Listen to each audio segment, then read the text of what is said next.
What does it look like to say you believe in transparency or justice or integrity, right? As like individual soul values. But what does it mean when you're translating those into your business? And so I think the way that a leader can identify their own values, clarify for themselves, and then carry those into their organization is how we transform the world. Meet Andrea Prebys-Williams, founder of Fireweed Consulting, LLC. We talk about navigating change, building resilient communities, and leading with purpose.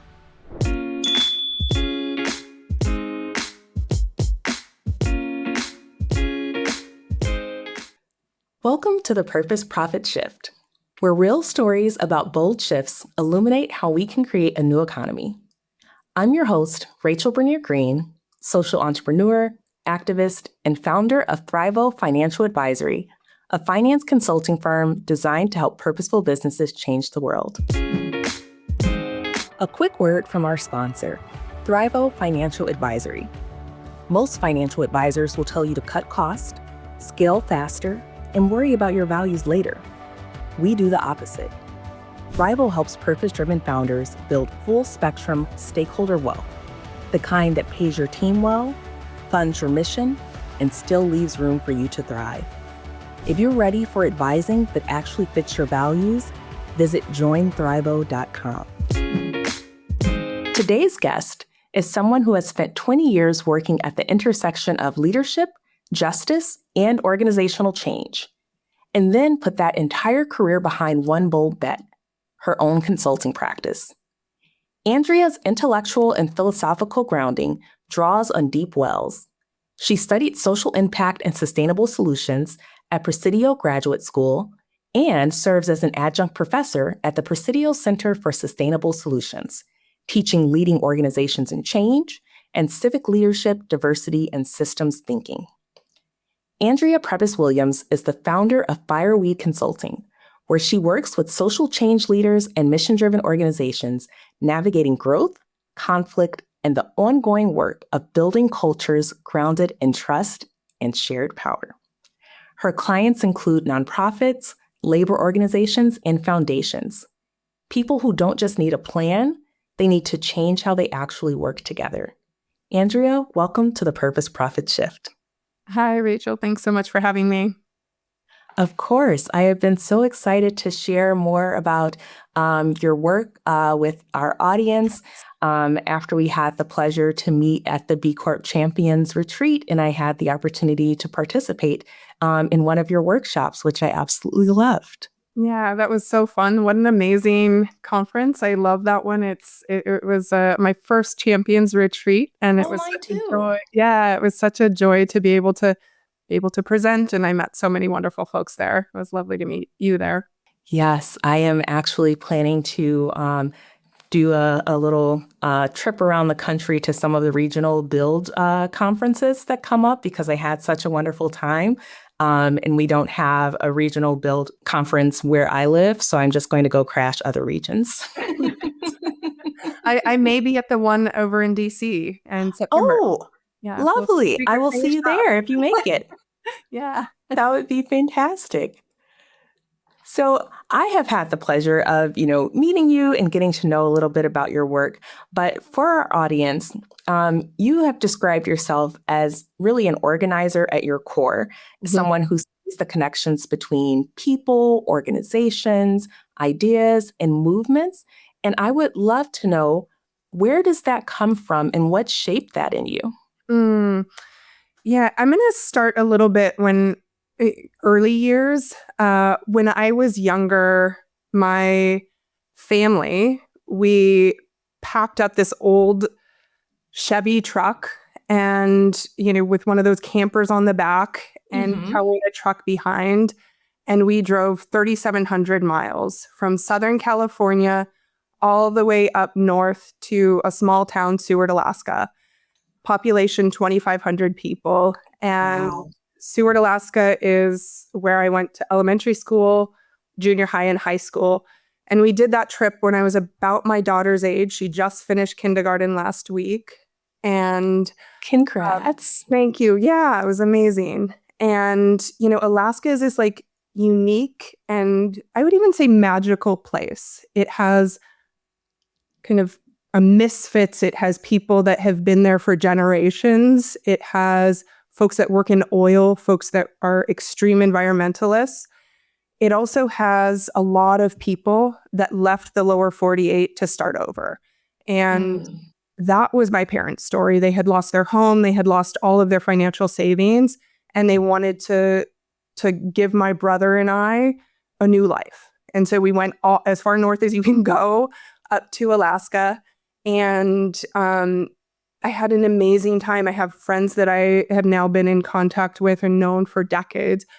But a big part of that moment was I was an athlete. And, you know, being an athlete, I learned how to make a goal, how to work really, really hard for something, how to win well, right? Yeah. How to lose. Also, how to be on a team, right? It's not lost on me that so much of the work I do now is with teams. But, you know, at that point, it was how do we help each other be as good as we can be? Whether that was on the basketball court or whether that was on running trails, it was pushing each other to be the best that we could be. And so from there, I went to college and got really involved in organizing. And I was, you know, student organizing. I was doing community and labor organizing. And, you know, those organizing years were learning and seeing how people would work together to make change. And it was change you couldn't do on your own, but that people really, really cared about. And I remember this campaign. This is years ago. I remember them so vividly. Dorothy and Greg and Clifford, and they work for a nonprofit, and there were safety concerns, and worked collectively to organize, and they won their union. And, you know, it was a lot of hard work. And for folks that have done organizing work, I would say, unfortunately, a lot of times we lose. We work really, really hard, but we don't win. But when we win, we make massive, radical difference in the people's lives. Yes. And that organizing work completely shaped how I do work now. And that led me to graduate school, where you mentioned, you know, I am faculty, but I went there as a student. And I remember, and this was one of the more, I would say, Rachel, this was one of the more tender moments of my life, where I hadn't been in a classroom for over a decade. And I remember sitting there and the instructor speaking and me sitting there and just being almost in tears. Do I belong here? Can I do this? None of this is making sense. And I pulled on those organizing years, kind of those athlete years of just well, I got to do this. And I worked really, really hard. And then it started to click. And then it really clicked, and I got really good at that content, that when I graduated, they asked me to stay on as faculty. And, you know, I'm part of the leadership team there now, which is a funny turn of events, something I would have never imagined that day one, you know? Yeah. And, you know, organizing has been a thread throughout the years. And then, you know, more recently launching Fireweed. And I can talk more about that as well. Yeah, I would love to tie that in, because one of the things, and I mentioned this to you before the call started, is that I love the name of your company. And I was wondering, because the fireweed is a wildflower that blooms kind of after disruption or devastation and creates something beautiful comes after that disruption. And hearing you talk about organizing and being in team sports, and just curious, what sports did you play? Yeah, I played basketball, and then I was a runner. And Oh, okay. funny enough, I got really into running for preparing for basketball. Basketball was my heart and soul back then. But in the training for basketball, I ended up being a stronger runner. And unfortunately, my senior year, I tore my ACL, so I did not play my senior year of basketball, but I did qualify to run in college. And so I ran throughout college and then have still, run many years later.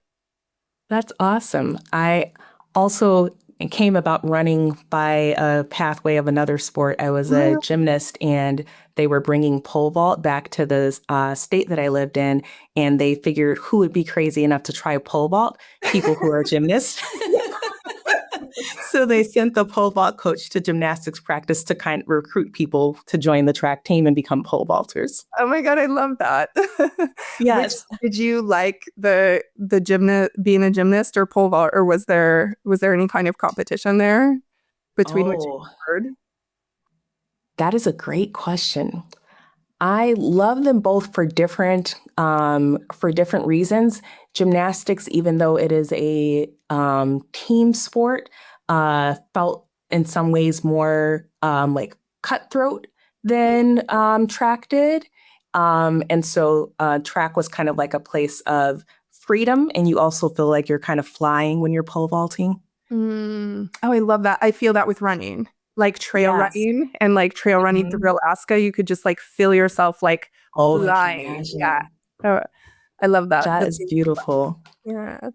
And, hearing your story and all about the organizing, and also about, I did not realize that you grew up in Alaska, I knew you grew up in Alaska. I read it, but I didn't realize that you were born in California, and then your family made that trip.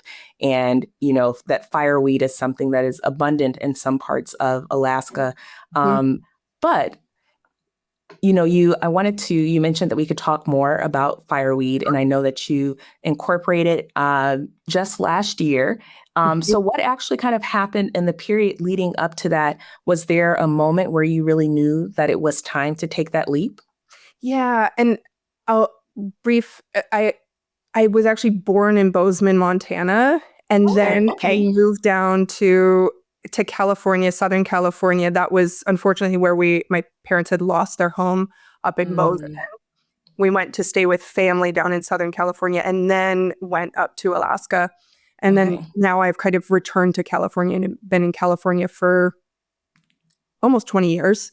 Oh, okay. So, yeah, but back to fireweed. So fireweed is, this gorgeous, gorgeous wildflower that just would lavender coloring. I would see it all across, the landscape when I was growing up. And it's the symbol of strength, symbol of resilience. And so much of the work that I do with individuals, with organizations, is about change. How do people navigate change well? Change is hard. Change is scary. And how do we build our capacity in doing it well, and leading spaces to do it more effectively? And so that is a lot of the work, whether that's coaching, training, org development with folks through the Fireweed Consulting. So in, January of 2025, I kind of was at this place where I was like, should I do this? I'd been consulting for years. I had some wonderful clients, but I was really like unsure. And I was like, I either do it or I don't. And then I kind of was like, let's go. And maybe that similar feeling that I had when I was in the grad school class. And I was like, well, if I'm going to do this, I'm going to do it. And I'm going to try to do it well. And so launched in January of 2025, had some clients immediately. And then, every quarter have been able to build and meet my goals. And so coming into that first year, it's been a building year. I'm now about a year and a half in, and starting a business is hard. It is hard. So incredibly hard. It's hard. It's scary. And, and I'm curious for you, Rachel, too. Like, I sit there every day and I'm like, I get to do what I really want to do. I made the decision to Yes. do this. And how lucky am I? How fortunate am I to get to do the kind of trainings or work or consulting projects that I care about that really resonate with me. And I'm so lucky. I'm so, so lucky. And there are many moments of uncertainty where I'm like, should I be doing this? Like, no, but really, should I? And then Are you an entrepreneur if you haven't asked yourself that? like every other day, and then I'm like, oh my gosh, this is so exciting. I'm, oh, I just got another contract. Okay, that's wonderful. And I have these moments where it has felt like a roller coaster. But the overall, almost year and a half has just felt really exciting and thrilling. Yeah, that's awesome. Did you ever think about entrepreneurship kind of in the past? Or because you said this is something that you really hadn't imagined yourself doing? It's funny that I was a union organizer and then I went to a business school, right? Some people are like, wait, what? And then now I teach at a business school, right? And those pieces feel like kind of interesting pivots to me because they, in some ways, they don't quite click, and they totally click. Yes. So even though I've gone to business school and teach at a business school, being an entrepreneur wasn't necessarily in the cards. It wasn't like I always dreamed of having my own business. It just was not quite happenstance, but it kind of just ended up flowing together in that way. And then it was, that moment where I was like, okay, let's get serious about this. If I'm going to be doing consulting work, let's really do it. Yeah, absolutely. And I love when you said that some of the pieces didn't quite fit, but they did, because I feel very similar about my journey. There are a lot of things that I've done career-wise and education-wise, and people are like, how are you ever going to marry this like very disparate series of things that you have done? How are you going to pull that together? What is the point of knowing something that is so far away from this other area of expertise? But that is one of the beauties of, creating your own company, is that you can make your own unique lived experience the thing of value, the reason why people seek you out and the reason why you're able to support them through something that other people may not be able to hold space for. I love that. I'm so curious for you. Is there one of those pieces in your path where you're like, this is the one that feels the most like out there or not quite disconnected, but yeah. Yeah. So there are probably two things that people questioned me about the most. The first was when I, as a business major, decided to get a minor in engineering during undergrad. People were like, what on earth are you doing? And then after school, when I left public accounting the second time and started a social enterprise bakery that I ran for a decade, would probably be the second time where people were like, really, but really, what are you doing? Were you baking? Were you actually the baker? I was one. Yeah. Wow. Oh, that's amazing. Yeah. So like the cookie business cards I had at the conference, I actually made those. Oh my God, that's amazing. I didn't get the pleasure of trying your cookies. Oh, I ran out. I underestimated what a good idea it is to bring cookies to give to people at a conference. So brilliant. Yes. And as we're talking about this, is reminding me of, have you ever, by chance, and this is very random, read this book, The Long, Deep Grudge? I haven't. I think that you might love it because it is the subline is a story of big capital, radical labor, and class war in the American heartland. And it is talks about the intersections of the labor movement and the civil rights movement. And I think that the fascinating history there is an amazing example of, people saying, well, why would you know this extraneous thing over here, or why would you learn this random thing here? But people don't realize that those two movements really relied on each other, and we wouldn't have seen the wins that we saw in either movement if they had not been working together in a I lot love of ways, which 100. only happens when we're willing to do things outside of our silos. Absolutely. I love that, Rachel. Right. And I mean, just the labor movement, the civil rights movement, and the anti-war movement, right? That those movements were, and looking back at this late 60s, that those were all like so intertwined. And, Yes. and that was foundational to their strength. Right. Right. I think that we all would be better off if we're spending less time in our silos and got a little bit curious about things that were from completely different worlds. Mm-hmm. And I even learned that from when I owned the bakery. Some of we focused on hiring people who were reentering citizens, so who had been in prison for a period of time. And one of the things I learned from a lot of those individuals is just the creativity that is sparked by being in a space where you have to be really creative to solve problems. Just the approach that a lot of the guys would take to, okay, this is how we could make this more efficiently, or this is how we could do this differently, that if I had been closed off to other ideas of thinking, that I would have completely missed out on a lot of things that were transformational for the business because they came from someone who had a completely different background than I did.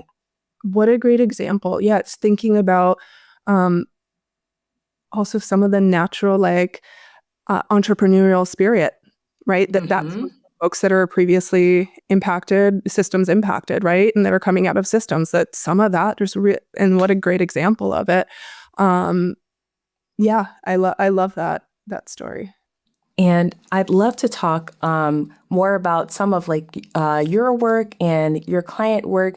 One of the things that I noticed is that some of your work draws on Grace Lee Boggs and her quote, "Transform yourself to transform the world."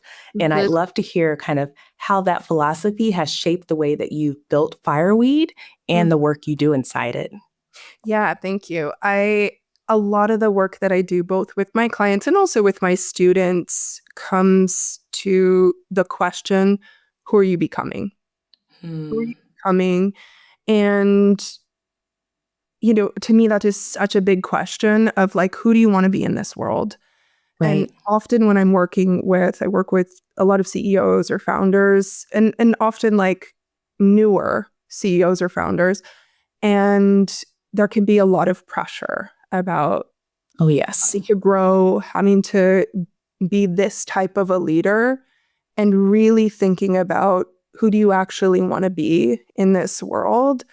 And, going to the Grace Lee Boggs, transform yourself to transform the world. So much of that piece is getting clarity with who are you, right? Who are you? Who do you want to be? And then also, how do those values translate into the business or the organization that you are building? What does it look like to say you believe in transparency or justice or integrity, right? As individual soul values. But what does it mean when you're translating those into your business? And so I think the way that a leader can identify their own values, clarify for themselves, and then carry those into their organization is how we transform the world. So, I mean, I love Grace Lee Boggs. I love her work. I have her book sitting right over here. I'm often referencing it. So I think that to me is a lot of it. It's also that fractal stuff. If we're thinking of Adrienne Marie Brown's work, the fractal kind of change is a core part of that. And of course, Adrienne Marie Brown draws a lot on Grace Lee Boggs as well. Yeah. I love how much Adrienne Marie Boggs is, and now I've mixed their names. Adrienne Marie Brown has been coming up lately. I think for my last episode, I was actually speaking to someone who brought her up as well. And then one of my clients told me that I had not read nearly enough of her work. And so now my shopping cart at my indie bookstore is like $400. Her stuff is so lovely. I mean, it's foundational. For the leadership work. It's I'm curious. What were the things that were being referenced from your previous Oh call? boy. Let's see if I can. So I was talking about Octavia Butler. Oh, uh-huh. And that was, I think, how we went from Octavia Butler to Adrienne Marie Brown because of her book, Octavia's Brood. Oh, uh-huh. And then my client brought up the book that she has called How to Get Stupid White Men Out of Office, which interestingly came out way before we were dealing with this current regime. It's like about 20 years old. And I was like, well, I'm going to have to check that one out as well. And then she started talking about Undrowned, and the next thing I knew, there were like 6 or 7 books in my cart that were not there before. That's amazing. And you have a lot of books behind you. I do. It is. And I was going to say it's a problem, but it's not, because I love my books and I do spend a lot of time reading. It is one of my greatest joys. Nice. But there's just so much to learn. Oh, so much. And there are so many books. There's so many books. I mean, and it's hard to choose, isn't it? I find it hard. It is. I limit myself to, I have one shelf where I allow books that I have not yet read, and I have to clear space on that shelf before I can buy anything else. And so hence my shopping cart being so big, because I'm currently studying for the CPA exam, so I haven't been doing as much pleasure reading as I would like. And so my to be read list is backlogged a little bit. Oh, do you read typically nonfiction or fiction? Oh, both. Oh, okay. Yes, I'm typically reading both at the same time. So like right now I'm in the middle of a neuroscience book that is about child development, because I have a toddler and I'm fascinated by how his brain works. Mm-hmm. And I'm reading this really genre bending book that is like historical fiction mixed with sci-fi. And then I'm reading some business books and a book on financial activism. Mm. Yeah, so always, a nice range at any given time. Oh, it's so impressive. I feel like I am almost exclusively in the nonfiction and like political or nonfiction, something like that. And I'm like, I need to bring in some more fiction. So I'm always like, okay, I have a list. My students often recommend, or clients recommend books, but I'm like, back to my like nonfiction, political, like historical stuff. I'm like, oh. I mean, there's so much, especially right now, like great quality content in that space. I find myself rereading, like I just pulled out Naomi Klein's The Shock Doctrine to reread, because it just seems like more relevant than ever at the moment. And I have a lot of Heather Cox Richardson. Mm-hmm. I've lost track of how many of her books I have, and I read her Substack, listen to her podcast, and find myself reading her books. So the current event political space, there's a lot of heavy reading there too. Yeah, and both those books are so great and excellent. And I reference a lot of her work in some of my like research around like change and stuff. Okay. Like even some of the mobility work that I've done, kind of economic mobility stuff. Her work is so excellent there and founding. That reminds me that you mentioned to our team that you have some publications on the way. So without giving too much away, what are you working to say, and who do you want to reach with some of that work? Yeah, that is a good nudge for me to like get those done. I'm working on one piece that's a little bit more practitioner focused, and then one that's a little more academic, and really thinking through some of that kind of who are you becoming, geared towards leaders, change makers, as they're in the process of developing themselves. So one is more practitioner focused, one's more academic, and they are very much in draft form. And again, that's my stack of books here that I'm integrating kind of some new research in. But it is on my to-do list for this year. And that's the hope, is that I submit those for publication. Oh, that is fascinating. Good luck as you continue developing them and getting ready to bring them into the world. It's one of the things that it's not an easy kind of one for me to do. Like, writing and publishing it takes a lot of intention and a lot of focus. So many of the things that I do for running Fireweed, I can do I feel much more comfortable or much more easeful. Yeah. The writing is one that I have to allocate time, and I have to kind of like continue to nudge. I have to have a little bit more of accountability, kind of friend accountability as well. It's not the thing that I will do on my own without that like nudge. Oh, I am very much the same way. Yeah. Very much the same way. You are. It's so amazing to me when I work with people who are just like, they can, sit down and they can write 5 pages with just such ease. It's incredible to me. I could put together a plan, and I could put together like a program design and a curriculum, easy, boom, boom, boom.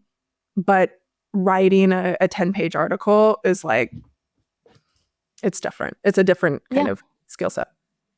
I mean, and that's exactly why businesses like ours get to exist, because our brains work in ways to do something that for a lot of people can feel very challenging, but for us, it just flows naturally. And so we're able to add value in that space. But yeah, it's kind of like, they say if you have a fish out of water, looks like it's very unsuccessful because it cannot, it can't fly like a bird. It can't run like another animal. But when we are in our element and doing the work that we were meant to do, that there is that level of ease with some pieces of the work. I love that. Yeah. And it's finding the right spot or right role. That's one of the things that I have a training around working with people to better identify their path in this work. It can be particularly for folks that are coming out of undergrad, or, young folks really thinking about, where do I want to fit in? What is my role? What is my path in this world?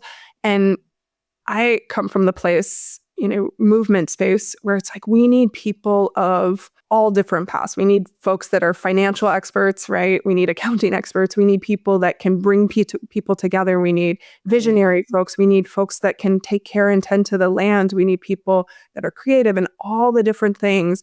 Yeah. And it doesn't have to just look this one kind of way, right? Leadership doesn't look one kind of way. And so understanding your path, your role in the broader system, are you the fish or are you the bird, right?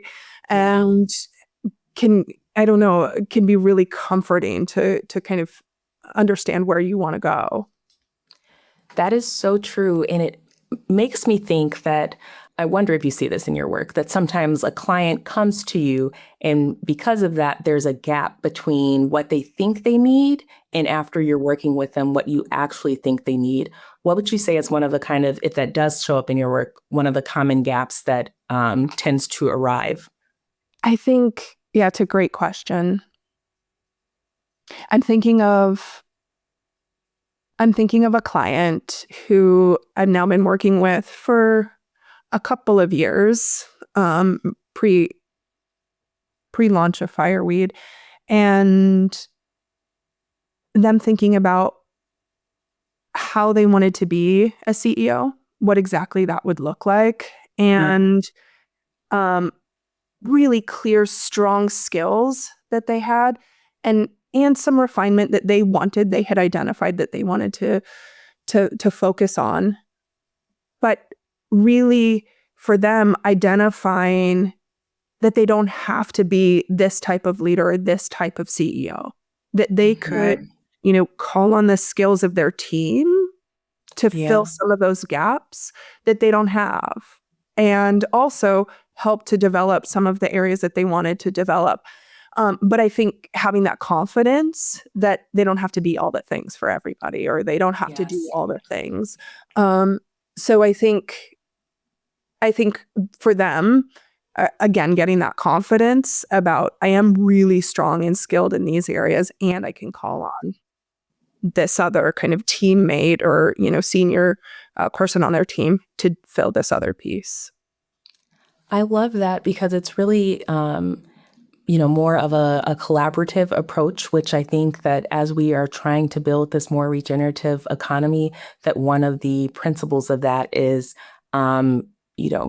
forsaking some of these really patriarchal ideas of leadership, that leadership has to be very individualistic, that you have to be all-knowing or else it's a threat to your leadership or to your sense of power, that we can just kind of do away with those ideas and decide that we're going to lead differently, that we're going to leverage the things that are our strengths and our skill sets, that we're going to be open about the things that we're working to learn, and that we're going to collaborate with people in areas where we're not strong, and that is to all of our advantages and not a disadvantage that we should be wary of.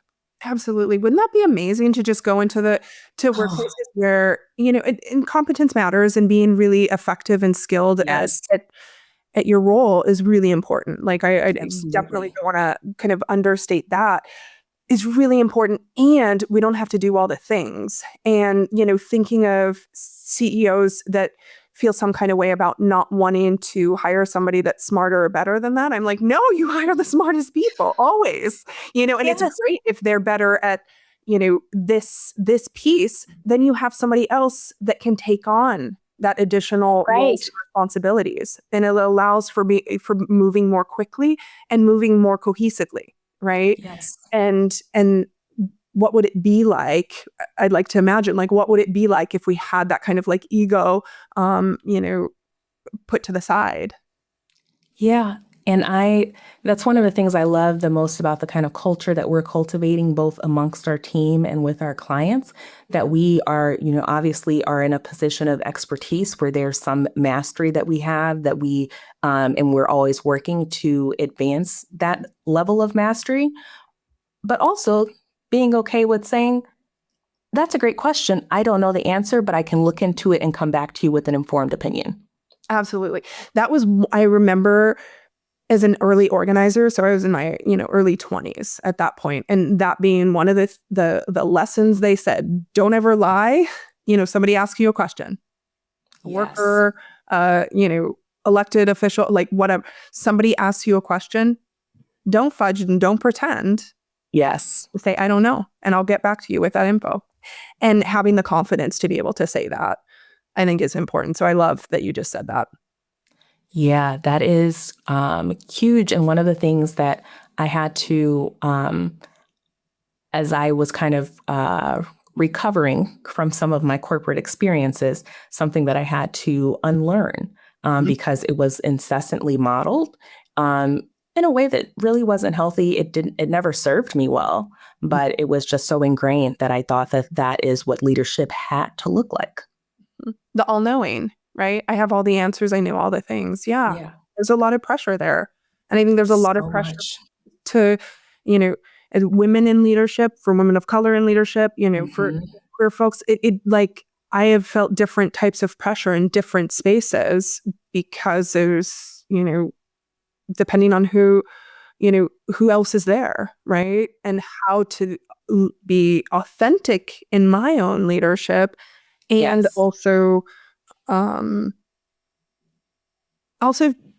be a good, effective, competent leader too. Right. Both of those, right? Kind of that authenticity and competent. Yeah. And speaking of leadership, you teach what you call a justice-centered approach to leadership. So for founders and organizational leaders in the audience who have never heard that term in a business context, can you talk a little bit about what it means to run a business that way? Mm-hmm. So for me, running Fireweed that way, I will say there's a bit of a distinction. I'm a solopreneur, and I am intending to stay a solopreneur. I'm not interested in hiring additional staff. I collaborate with others through projects And so that happens, there's collaborations, but I'm not hiring. And so that is different than many of the folks that I'm working with, many of my clients. I think the piece around how justice comes in, we have a justice lens that thinks about who's making decisions. We talk about power, who holds power, whether that is implicit or explicit power. Power is something that was certainly very present in my early days of organizing and comes through in my client work and also in my teaching. We talk about power. We talk about power openly. For people that are decision makers, they're making decisions about wages, working conditions, and also setting the culture often within their place. And so when we talk about power, that impacts all of those pieces. And so we bring in conversations about power. And then we also bring in conversations about how does that impact the way that your team can implement these various components of their work. Yeah, that is so beautiful. And I hope that it is serves as a spark for people listening to dig more into interrogating their own leadership styles and thinking about being more intentional there. And is the way that they are showing up, aligned with their values? Is it aligned with the future that they want to build toward? Or is it something that they just found that they inherited from the status quo and just continue to do because that was the path of least resistance? Mm-hmm. It is interesting. So many of these like default patterns within organizations, if somebody were designing from the ground up, they would not design it in that way. And so then to me, the question is, well, then how do we change it? Let's figure out if this is not the ideal way. You want, a level of trust among your employees. Let's shift certain things so that you have that. And that means a level of transparency. That also means not tightly holding all the decisions for yourself, right? That means trusting your employees, right? These folks were hired for a reason. They're adults. Trusting them to make the decisions that their roles require. That to me is a big part of it is instead of holding and trying to control, letting go and allowing people to do their job. And so some of the work that I've done with clients is, what do you want it to look like? And then how do we chart the path to get there? Yeah.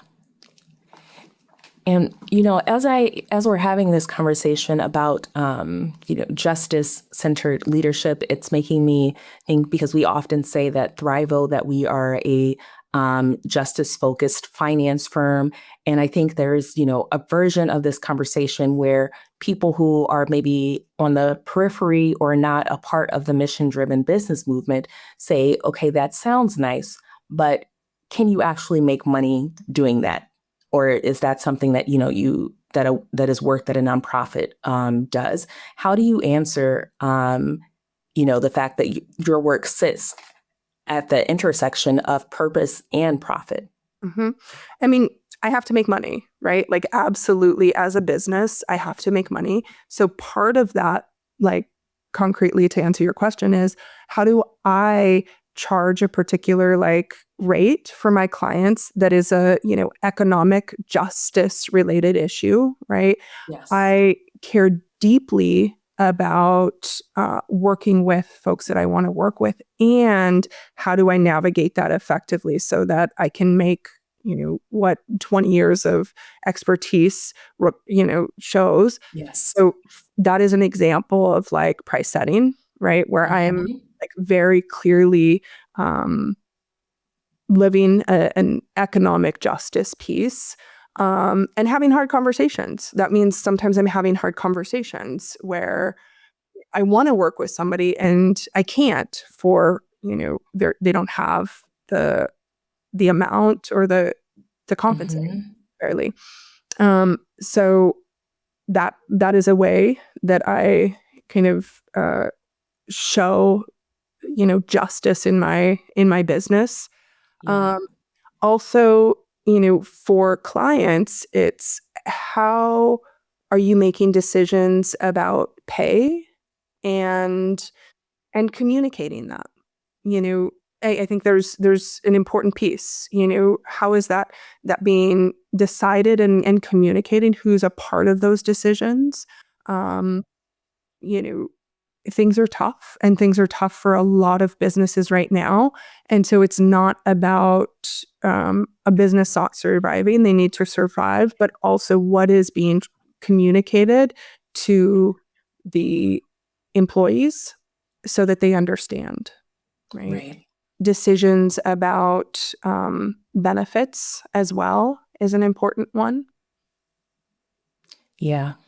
I'm glad that you brought up both the pricing and the compensation pieces, because I think, especially as purpose-driven businesses, that I see a lot of people struggle in both of those areas because they have this conflict around pricing about wanting to remain accessible while Mm-hmm. also wanting to compensate themselves fairly. Mm-hmm. And I was giving a presentation the other day, and someone asked me that question, and it reminded me of a mentor telling me that I was not a philanthropist yet, Mm-hmm. and that I could do a heck of a lot more good for people that I want to serve if I'm not pouring from an empty cup, because I've impoverished myself trying to accommodate for really systemic failures. And because it's typically not an individual failure, that my pricing is inaccessible for some people. And so I do have services that we can offer at different price points, but Yep. there are some services that, like you said, sometimes you have to have a tough conversation because for a lot of systemic issues, it may be out of reach for someone. And we try to find, creative pathways forward sometimes, but a lot of people, for a lot of reasons, end up in a space where they're actively impoverishing themselves through their pricing structures because they're trying to make up for systemic failures that this country has yet to acknowledge or do anything about. Absolutely. Absolutely. Yeah. Thank you for all that additional context. I think that pricing for me as a new business, I will say that was one of, back in 2025. And I will say I still feel challenged by it. It Yeah. was not easy to figure out what is that hourly rate? What is that hourly rate, say, in a coaching conversation? What is, for training? And again, if I'm working with a private sector client versus a nonprofit, how Right. can I be accessible? Because I know I want to work with both, and it is one of the bigger challenges with running a business for me. It has been one of Yeah. the bigger challenges. And you are not alone in that. I don't think that I've ever had a client that I've worked with where we did not have to spend a significant amount of time on pricing. And a lot of that time on pricing, actually, we start with a lot of both strategy and mindset work Yeah. before we have the pricing conversation, because I found that the conversation tends to be emotionally laden. And sometimes it tends to be surface some traumas that people have around money, around their ability to afford things, and how that impacts the way they want to price. And so we really have to, this is why we take a really holistic approach to finance, because sometimes the answer is not simply just change the pricing structure. Oftentimes the answer is a little bit deeper, and we have more work to do before we can arrive at an equitable pricing structure. It's really interesting. I think one of the things that I'm thinking back to my time in labor and when I was doing direct organizing, this is kind of a stark comparison, it's not a perfect comparison. In my experience, though, in that early organizing time, people were very open about how much they made. People Yes. like the kind of stigma around here's my wages, and often I'm getting screwed, or I'm not getting paid what I should be getting paid. Yeah. And they were really open and honest about that. And so they would talk about their wages in kind of transparently.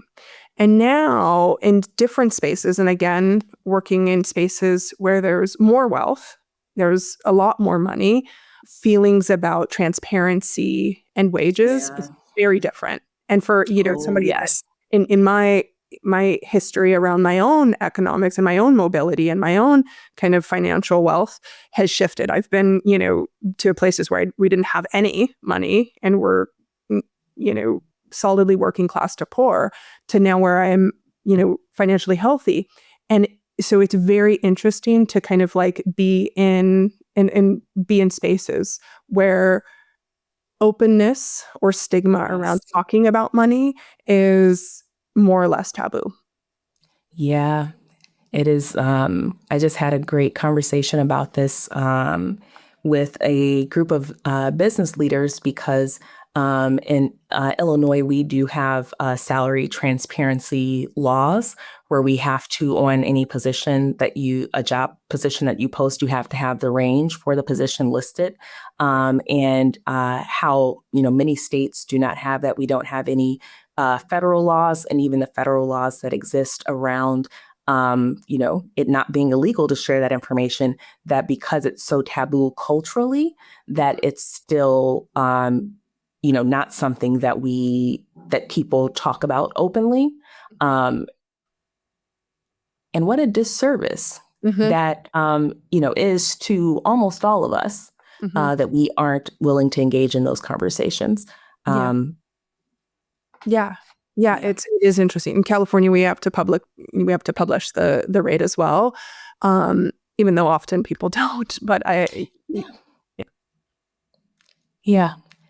And if it's one of those things that I wish, if I had a magic wand that we could change, because it just, as we're talking about this, is reminding me of a time where I was in corporate and I asked someone a question about compensation because I found out accidentally that someone with similar performance ratings was getting compensated quite differently than I was, and how instead of getting an answer to my question, I just got yelled at for asking the question.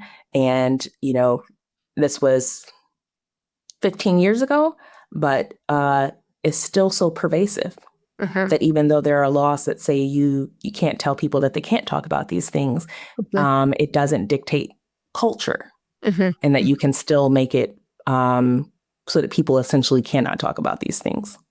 Yeah, it is interesting, and I'm very curious, like, and I in different spaces where it is more taboo, and I think those are the spaces where there's a little bit more wealth and maybe more disparity in. Yes. You talked about the corporate spaces, right? Don't talk about your pay. You're not supposed to talk about your pay. But I will say especially when I was doing more low-wage worker organizing, people knew, and people would talk transparently about it. And it wasn't like as secretive as some of the other spaces that I've been in. Yeah. I think you hit the nail on the head, that it is because there is disparity in the pay structures, and that the people dictating the cultures of those organizations are aware of the disparities and are not willing to address the disparities that they know exist because they are benefited in some way or the other, by them continuing to exist. And they have an incentive. Whereas with the workers that you're organizing with, they had the reverse incentive, that we're all better off if we share this information, we have transparency so that we can advocate more effectively because we know where we all stand. Yeah, absolutely. Yeah. And as we are wrapping up our conversation today, I would love to know that if the leaders listening to this right now were able to take one thing from your work and implement it in their organizations this week, what would you want it to be? One of the things that I have seen make the biggest change in organizations is working with leaders and teams around navigating conflict or tension well. And that has ended up being one of the primary things that I've worked with folks on. And it has such incredible ripple effects to all other areas. There's, communication is a part of that. Accountability is a part of that. Naming and owning kind of what is my role or responsibility in this conflict or tension?